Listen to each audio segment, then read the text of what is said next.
ang inyong tulay sa himpapawid ng serbisyo publiko. Ang Presidential Broadcast Service, Radyo Pilipinas, Radyo Publiko. Radyo Pilipinas. Radyo Publiko.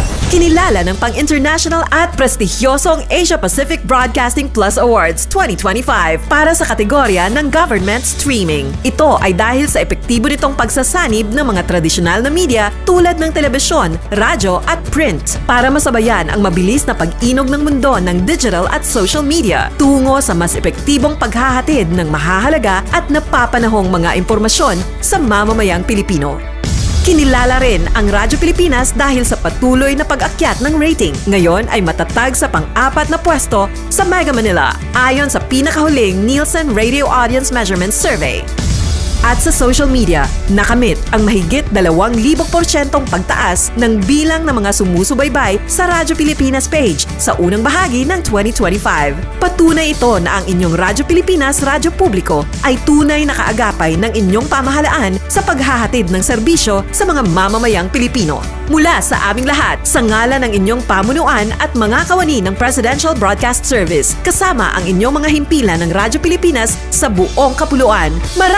Maraming salamat po sa inyong lahat, sa inyong pagtangkilik at pagkilala. Radyo Pilipinas. Radyo Publiko.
Yes, mga higala, may adlaw ka nato tanan. Oh, welcome diri sa itong panaguban sa itong tulumanong tambayan sa Radyo Pilipinas. Kauban niyo Armando Feniquito, mga higala.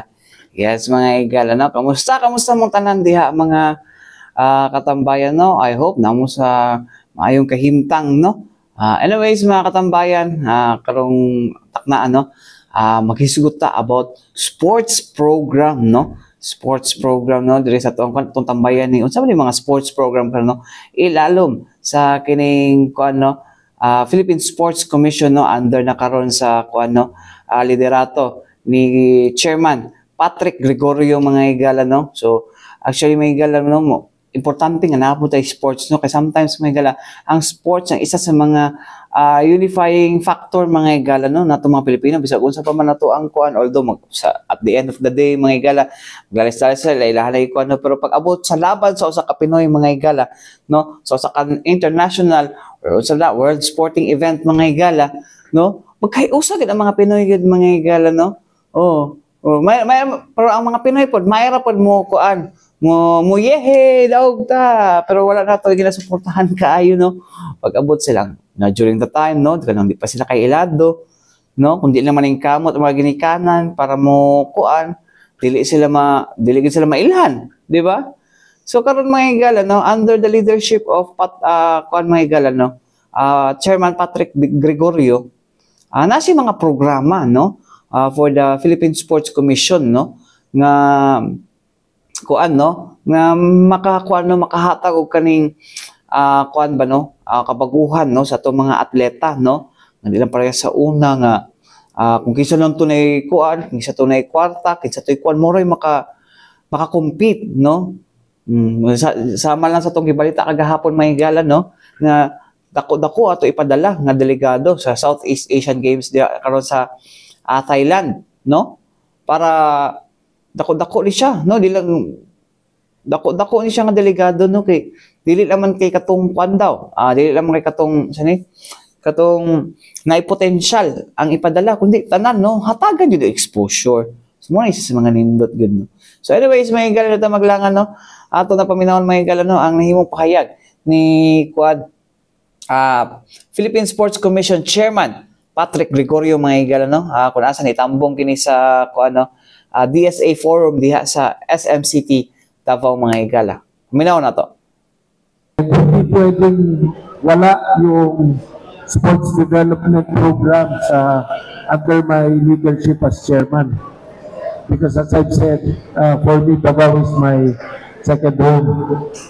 So, we need to organize something here in Davao and Mindanao.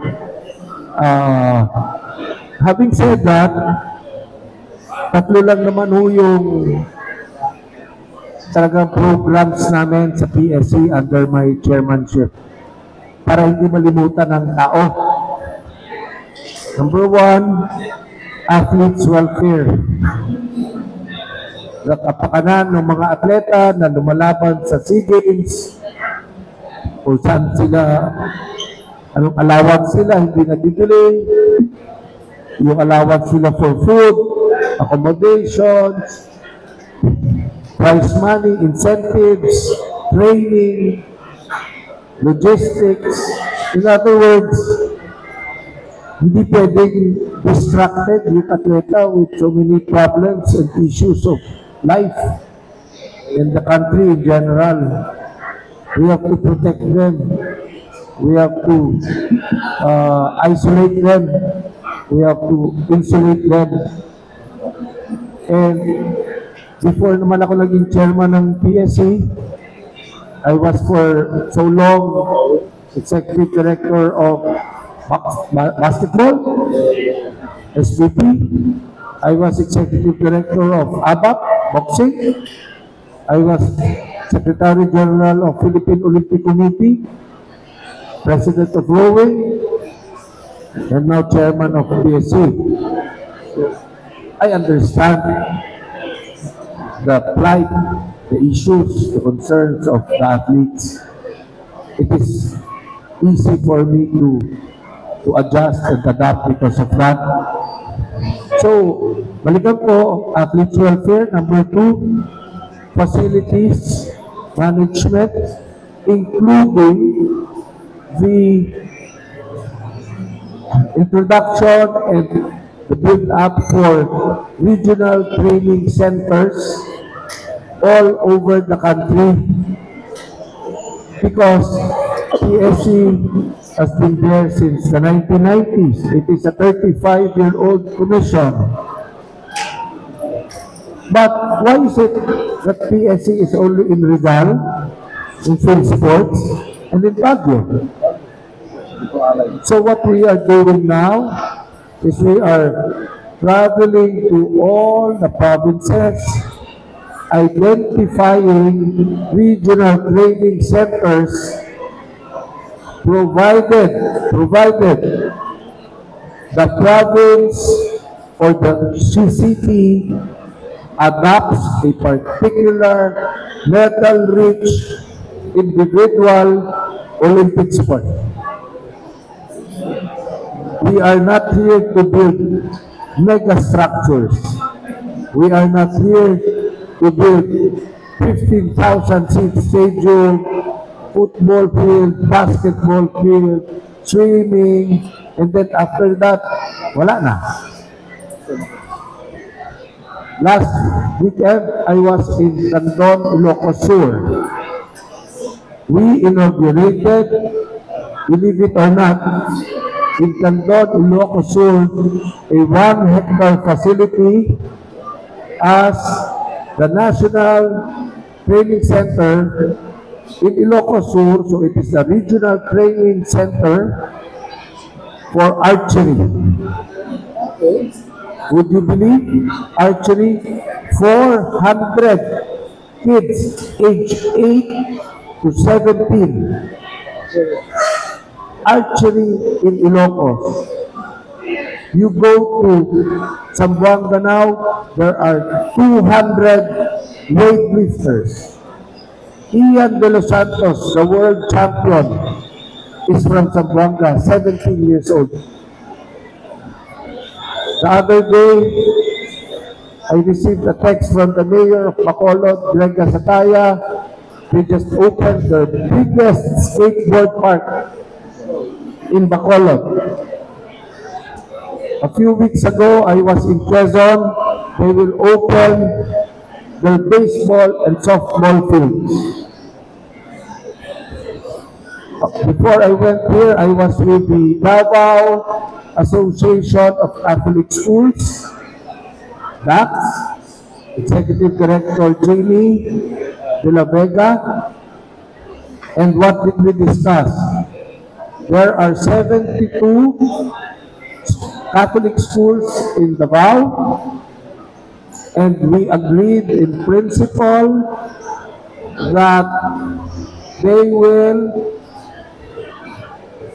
do a counterpart donation if I donate an Olympic sport equipment.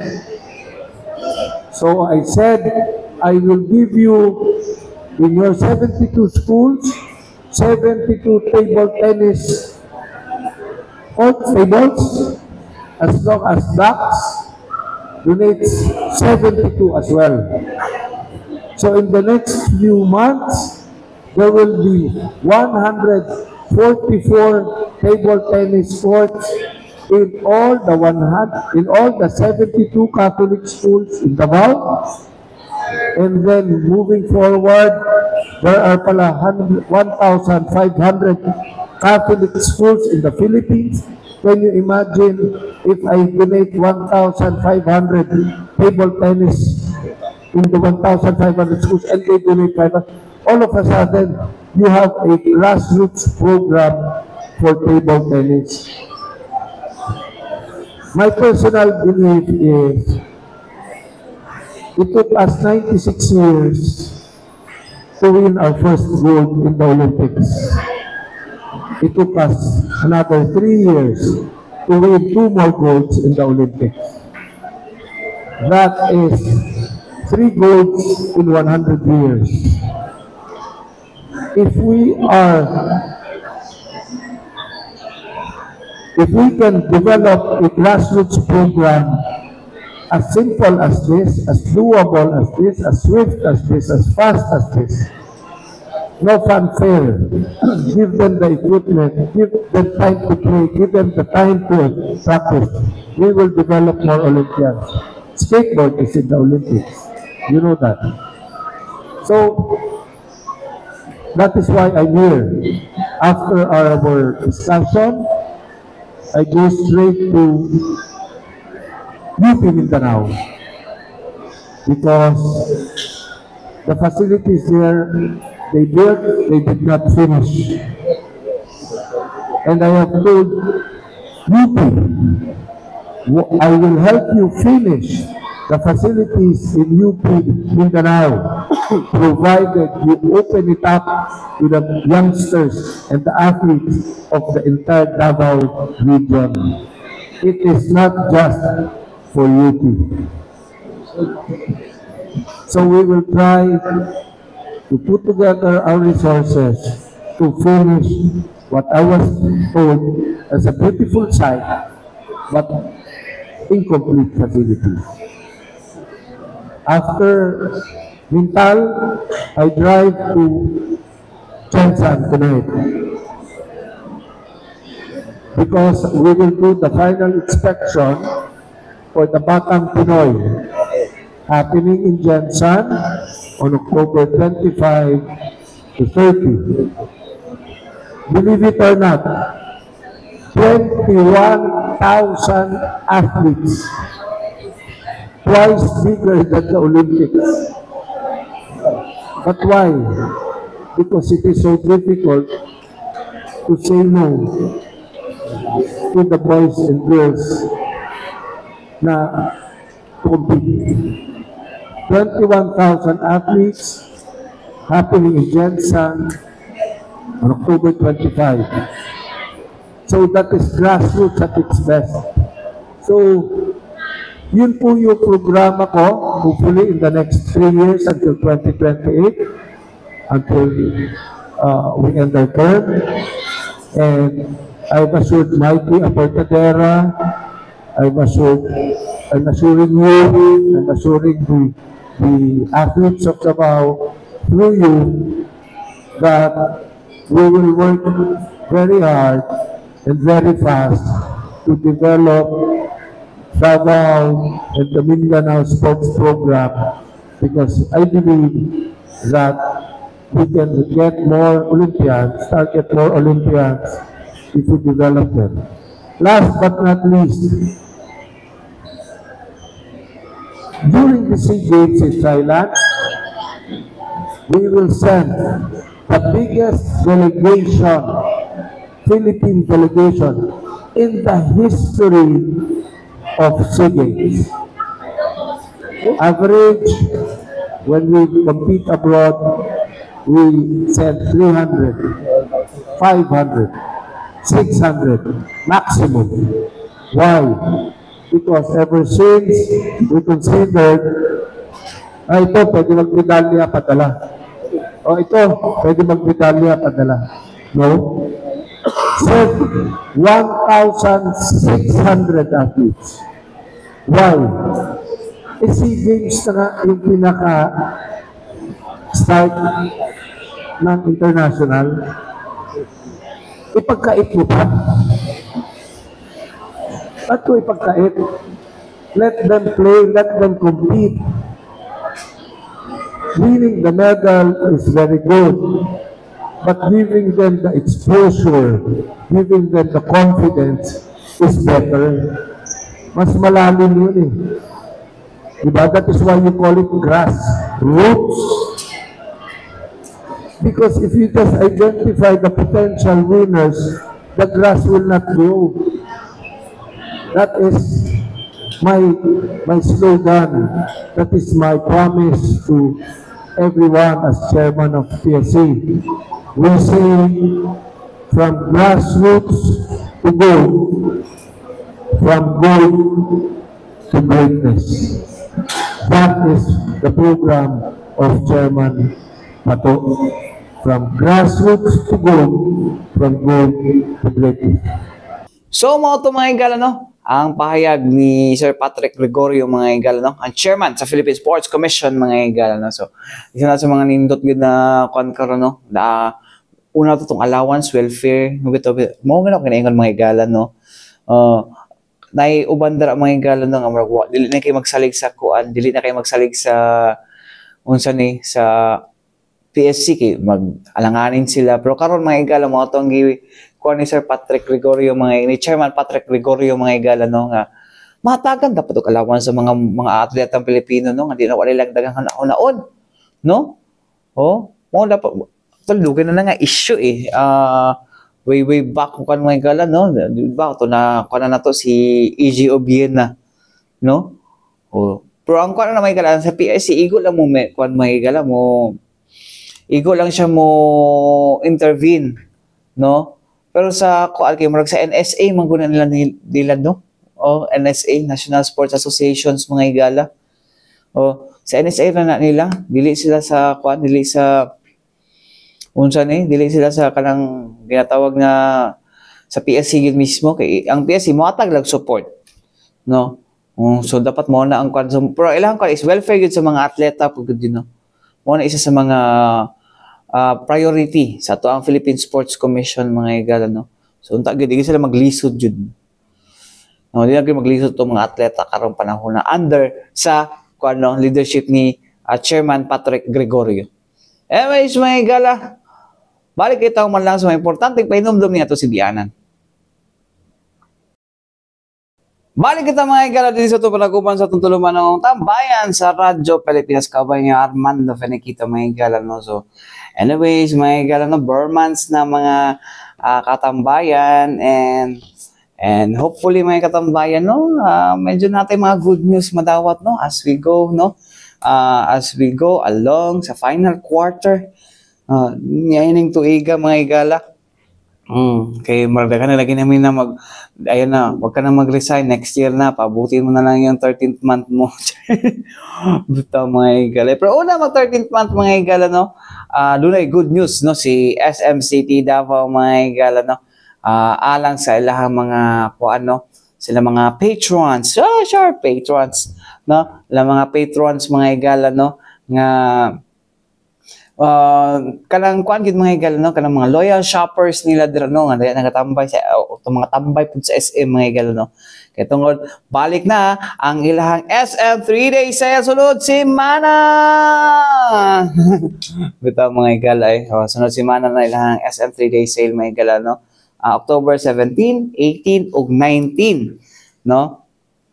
Kung asa daghang mga kuan mga higala no, up to 70% off ang ilahang kuan, ang ilahang unsa ni ilahang discount nga mahatag no. Sa mga kuan nila dito, sila department store o guban pa nga mga kuan, even I think apil ilang tenants mga higala no. So anyways mga higala no, ako agin gikuha gid nga chance mga higala no nga kuan no, gigrab na ko nga chance nga makakuha tag kanang info usay mahitabo sa SM 3-day sale sunod semana mga higala no. So tagaan po tag chance pod no. So ato nakahinabi mga higala no, ang assistant mall manager sa SM City Davao mga higala no, nga si Sir Jezer Gutierrez mga higala, aron nga kuano no, tagaan ta og kanang info with regards sa mahitabo nga 3-day sale sunod semana. Anyways mga higala, paminaw nato ni. Yes, mga higala, neta karon no, makauban na to ang assistant mall manager sa SM City Davao mga higala, wala si Sir Jezer Gutierrez to. Ana sa to ang screen karon no, o karon na siya good news no. Alang sa ato ang mga shoppers dili lang gikan diri sa Davao City, alang usab kini no para sa mga shoppers diya sa Region 12 o Region 10 na dool ra sa Davao City no, para ana sila chance nga mag-shopping dinhi naay offering ang ato ang SM City Davao no diya sa dinhi sa Ecoland no. So anyways, Sir Jezer, sa atong good news para sa atong mga shoppers. Good afternoon no. Thank you once again for inviting us on this program no, for us to promote our second half 3-day sale this coming October 17, 18 and 19. So unsa ba ang ato ang offerings para sa atong mga shoppers diri sa Southern Mindanao no, pinadala ang Region 12 o ang Region 10. We're very glad no, for this coming 3-day sale no, you will have a chance to win a brand new Suzuki Jimny 5-door. For the single receipt of 1,000 no, pwede na ka mo earn 1 raffle entry. Yes. So aside sa 1,000 raffle entry, napabailain ba mga purchase para maka-avail aning raffle ticket no, or entry para makadaog aning Suzuki Jimny? If ever mukaon ka sa food court no, worth 250, pwede pud ka maka-earn og 1 raffle entry. And also if you're gonna purchase 4 tickets at our cinema, still naagid ka lapoy chance na makadaog sa aning brand new car. Okay sir, usa ato mga kuan karon mga offerings no, kaning about aning 70%, pwede ninyo ma-elaborate? Yes. So for this coming 3-day sale no, we have up to 70% off no. And also for our affiliates like SM Store, Star Appliance, Supermarket, on October 17 aduna kami for all as Prestige card holders, they will gonna earn additional 10% discount. And then on October 18 or 19, all SMAC card holders, is including yapon to katong mga Prestige card holders, will still earn additional 10% discount no, on top pa ni sa 70%. Yes. And also to add no, we have the first 50 shoppers no, early shoppers will gonna have a chance to avail our early treats, which we are preparing for you guys. So na treats. So kung na early birds na po tong mga late shoppers po, sir. Yes. And aside from that no, we also have red light sale no, na wherein merong mga oras na merong additional discount na gina-offer ang atong mga tenants for them to avail. So kinsa ba ang aside sa SM Store, SM Cinema or SM SM Store, department store, unsa pa ba or kinsa pa ba ang maghatag og discount na up to 70%, sir? Actually, almost all our tenants no are offering up to 70% off. So tanan no, so yes. kanang mga nadra sa annex, even dito sa expansion, sir. Yes, even the expansion, all our tenants during those 3-day sale. Okay, sir. So atong imbitahan atong mga shoppers, sir, no, para sa atong umaabot na 3 days, sir, karong October 17, 18 ug 19. Go ahead. Thank you. Again, we would like to invite everyone no to come and come to SM City Davao no on October 17, 18 and 19 for our 3-day sale. Just to add lang no, on October 17 our mall hours 17 and 18 our mall hours is from 10 a.m. to 11 p.m. and then on October 19 it's 10 a.m. to 10 p.m. So wala na extension for 19, sir. Yes. Okay, with that, dagang salamat, Jezzer Gutierrez, no, sa time yung gihatag sa mga sa tambayan sa Radyo Pilipinas to share your good news, no, para sa ato ang mga shoppers sa Davao City and even sa ato mga silingang rehiyon din sa Davao region. Dagang salamat, sir. Thank you also no for letting us to promote our 3-day sale on October 17, 18 and 19. So mo to mga igala, no, ang pahayag ni Sir Jezzer Gutierrez, mga igala, no, atong interview kay Sir Jezzer Gutierrez, mga igala, no, ang Assistant Mall Manager sa SM City Davao, mga igala. So, oy, natin may chance na makadawag ng Jimny 5-door. Lamit ko kaya to Suzuki Jimny, dako ba yan, ano, ganamay ko lang ang sakyanan ba yan, no, pwede mo ko belum drive, pwede ko lisensya. Bitaw, mga igala, so, up to 70%, no, so ang ilang mall ko, ano, I think, ilang mall hours for 17 o 18 kay kuan up to from 10 a.m. to 11 p.m. Tapos ang ilahang kuan, balik na lang ninyo to kaya pali ko. Tapos ang ilahang sa 10 a.m. to 10 p.m. sila sa Sunday. Wala extension. No, so kasi na may kwarta diha. Tama kay after sweldo naman na, no? So ba na agoy. No? Pwede po mo mag-kwan pod karon, no? Pwede man po mo mag-kwan karon, mga igala, no? Kasamtang gusto niyo iwasan ang kanang Christmas rush. Dili na mo sa SN 3-day sale karong kwan. Karong October 17, 18 and 19, no? Anyways, mga igala, no? Speaking of kanang mga nagadaghan na karon ng mga holiday o kanang hinihinay na ang kwan, mga igala, no? Kanang mga holiday shopping, early holiday shopping, mga igala, no? Historically, nagadaghan po ang kaning kan po, no, kaso sa kawat, mga higala, no. Di man yung mismo sa kwan, no. Well, ang kasagaran kanang kwan, mga higala, history sa kawat, mga higala, di man kanang labniho ni mo ang cellphone or kanang mga salisi. Kasagaran na, mga higala, mga shoplifting, no. Shoplifting, ginakasagaran yun, mga higala, no, nga may tabo na sulod sa mga malls, no.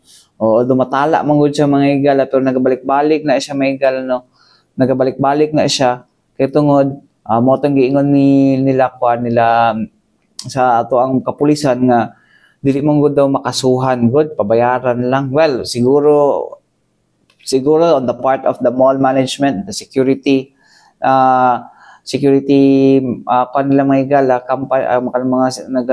mga security nila ba, no, nga humanitarian consideration na lang kaysa magkakaso, pero on the part of other people kumukar magud na mugara magud na on the part of the anti-kuan, mga on the part po sa ubang mga tao, kana gay mga nagkuan sa flood control gay, di magi matarog gani.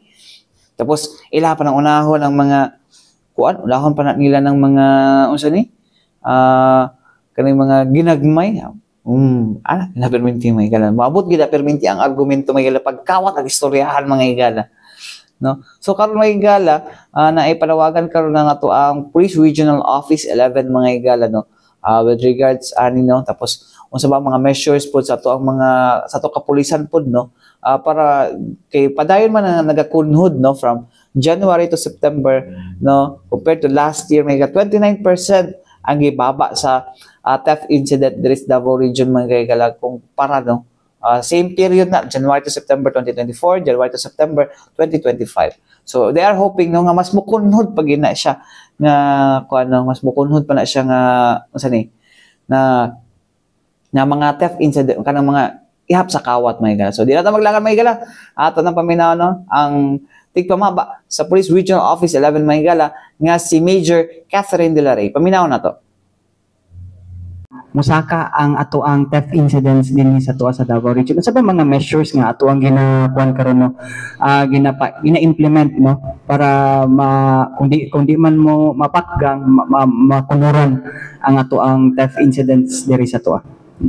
Hopefully sir no kay magpadayon ang pagkunhod sa mga kaso sa theft kay kung tan-awon nimo January to September ni kunhod man siya og mga 29%, pero sa historical man pud god na-increase pag moabot og December kay diha man ang daghang tapok ano. So ang ginakuan nato labi na kay kasagaran mahitabo ni siya sa mga malls, ginaawhag jud namo ang mga management sa mga malls na papasaan pud nila ang ilahang security diha sa sulod sa mga malls na kanang mga survey gani nga mga sa mga shoplifting. And then syempre pagpadayon maghihapon nga naay mga outpost sa police dinha sa mga mall and other establishments kung diin nagasuroy ang kadaghanan ng mga tao labi na og Christmas og different cities na pud sila ilahang mga programs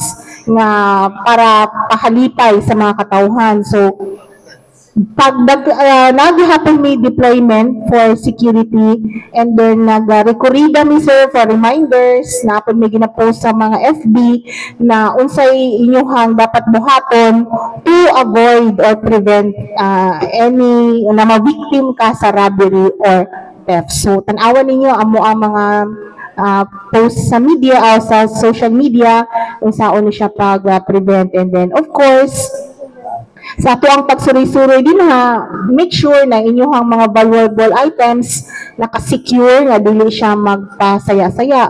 Although sa Davao Region wala man kay kuan na kanaganing biraho ng cellphone while nagatext na nagalakaw, wala man kay tayo nga ng mga cases, pero dili lang pud ta mo kumpiyansa kay wala man pud ta kabalo kung unsa ang mga panginahanglan sa mga tao. And then of course diha sa inyong mga balay, make sure na kung mulakaw mo wala mo gibili ng mga valuables na pwedeng init sa pananaw sa mga tao. A reminder na lang po ni, although dili mo ko Bureau of Fire, pero sa mga Christmas lights or any mga lighting, make sure na katuyod to siyang tawag of good quality, and then kung wala niyo ginagamit, off para iwas na sa sunog. Kana lang, salamat. Salamat ma'am. So mao to mga igala no, ang pahayag ni Major Catherine De La Rey ang tigpamaba sa Police Regional Office 11 Mahigala no. So anyways mga igala no, mo lagi to no kay ang clamor pod sa akong mga kauban pod mga media pod mga igala no nga dapat kasuhan na lang gina ninyo no. Pero mo lagi to gi-explain. Mahal man gud kung magkaso. Nya ikaw may mo file og kaso dapat nagi kay kuan. Nay ikaw mo kuno abogado no. Tapos mato pa ka dito hassle naman pod good daw. Mo lagi uban magagara. No, nagagara. Nagagara ang mga tao kay di man ko mapreso, ako mapreso ko sa kadlaw sa gabi, di man ko mapreso og dugay, ana pod good. So mo na ang dilema karon mga igala, no? Nga unsa man gyud? Kay sa sinul lang hassle gyud pag magkaso-kaso, ikaw mo kaso, ikaw kasuhan. Hassle gyud. Mo na ang kwan nga dapat kung mahimo di na lang kita magpinuotan na lang gyud ta. No, pero unsa man to ikaw agrabyadohon. No? Kanang hilig og kaso kan mga kwartahan lang man na. Daw well ka instant na ikuan ikalas dito sa kuan pod no. Nay kuan ba point ba? Instead na ang management magkalas-kalas og kuan no nga mo appear sa korte no para sa maong kaso during hearing no kuan na lang no dili na kaya na makuha kay syempre padayon ng operations nya kung ilagay ko dito pa-present mabawasan ang oras sa trabaho no hindi man po na nimo i-require po mga mag-overtime na kay part man po na siyang trabaho so mo na ang kuan kinahanglan ginahuna-unaon jud mo na ginahuna-una may kala nga instead of pabayaran na lang na no Pero naman po uban ko nga, sa masakpan lang, at first, di masakpan, no? Ikadwa, nasakpan, ipabayad lang. So, unsa man siya, ang dapat bato ni Mando? Ambot lang po, kaya wala mo ko yung mall, wala po ko yung grocery, wala ko yung convenience store. Ay, bitaw mga igalay, wala tayo kong oras sa ngalan sa Tibok Pwersa sa DXRP Radyo Pilipinas, Radyo Publiko Davao, mga igalay. Ako yung nakauban, Armando Feniquito, alang sa tambahin sa Radyo Pilipinas, hangtod sunod na usab, daghang salamat o maing adlaw ka natong tanan.